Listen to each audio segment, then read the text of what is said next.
Assalamualaikum warahmatullahi wabarakatuh. Saya dari kumpulan New Balance. Dan nama projek kita orang hari ini ialah lampu sulur New Balance. Yang apa tu namanya, limited edition katakan. Okey. Fungsi lampu ni sebenarnya membantu penglihatan manusia di dalam gelap. Nama dia pun lampu sulur kan? Okay.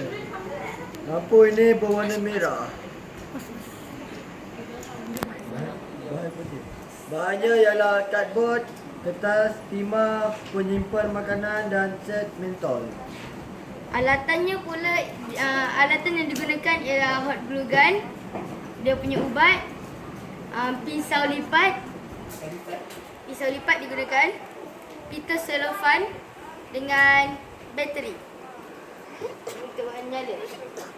Okey, lita yang digunakan ialah lita selari dan switch yang digunakan ialah switch tekan buka. Kan? Tekan tutup. Okey. Kelemahannya ialah lampu tidak terlalu terang kerana berwarna kuning. Penambahbaikan, menukarkan mentol yang berwarna kuning kepada mentol yang berwarna putih supaya lagi cerah. Sekian, terima kasih.